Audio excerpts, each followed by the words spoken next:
You're back in the Scotland squad ahead of the Six Nations. How are you finding camp? Yeah, it's been really good. I've really enjoyed the first couple of days. It's been very relaxed, which is nice until we got on the pitch, and then the intensity racks up a bit. But it's been really nice to be back. It's been a while, so I've just enjoyed taking it all in.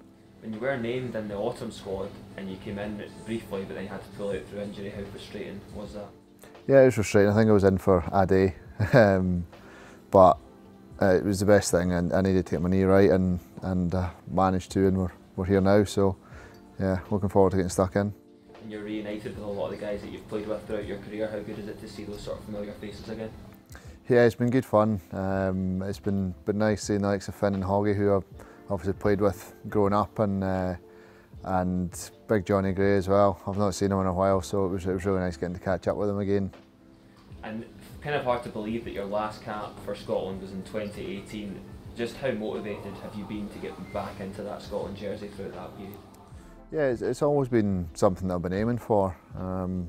Didn't achieve it the last few years, but that's always been at the back of my mind. So it's something that I've been working hard, and I'm delighted to see that perseverance has paid off, and found a bit of form again this season. So I'm glad to be back.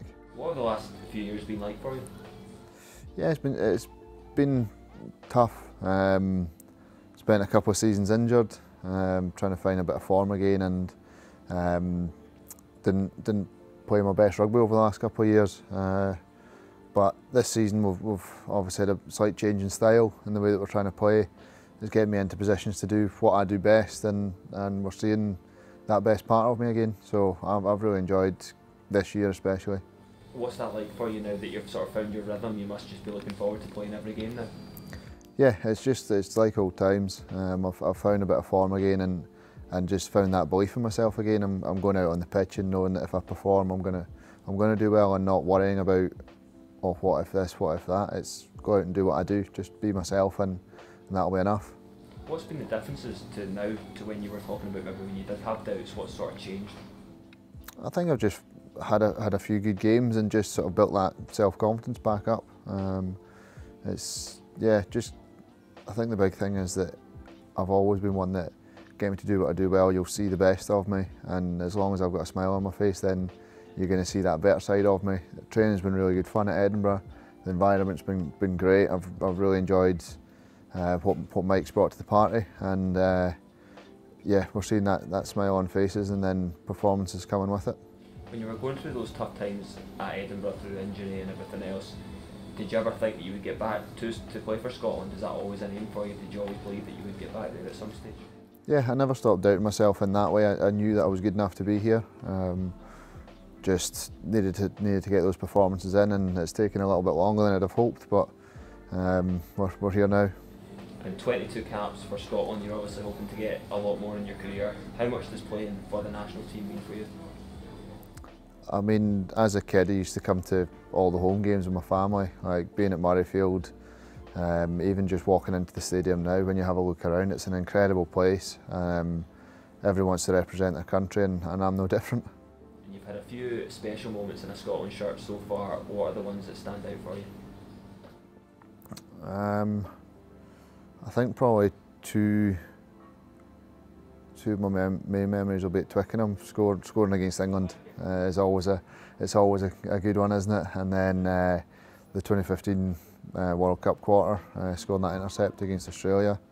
I think between the two of them, and then probably my first try for Scotland, which was at home against Italy, in front of Murrayfield, scored an intercept and sort of run it in. You've got that bit of time to actually enjoy the cheers around you. So I think they are probably my top three.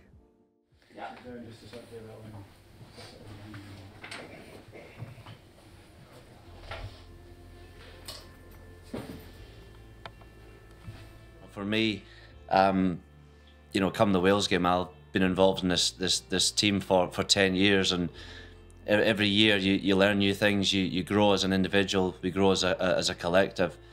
But I think the most enjoyable part of it has been the last couple of years and being in a position to win these massive games. And you know, for us to be in a position to win a championship, you have to get every single game spot on, and that's a huge challenge for us, but one that I know that we're more than capable of doing, more than capable of achieving. But we're not going to sit here and say we're going to win X, Y and Z. We're going to concentrate on each game as it comes and get excited about the challenges that brings. Well, it's an exciting first game. It's our biggest fixture that we have every year. We play for a trophy, a most historic fixture in world rugby. So to have it as your first game just adds to the excitement. Focuses the minds too, because it's England, because they've just beaten the world champions, and they're such a good side. So yeah, we'll have to just make sure we balance that excitement, the emotions that usually come in when you take on England, which does create a nice edge to the training and performances. We've got to balance that with the focus and bringing out our best rugby. You know, for us, we've got you know, England first up, who are an outstanding team. You know, they've chalked off some very, very good victories over the autumn and playing some very good rugby. So we know that it's going to be, you know, a hugely physical challenge. We're going to have to bar up both sides of the ball. We're going to have to play smart. But that's the exciting thing. We get an opportunity to represent Scotland, to go out there and to be ourselves, which is what we want. And we're at home at BT Murrayfield first up. So like, we want to be in a position to go out there and give ourselves every opportunity of winning. So we've got 10 days between now and then to get everything right. But we're hugely excited for the challenge, and you know, I think we're going to have to rein each other in over the next wee while to make sure we're ready to rock and roll on a week on Saturday.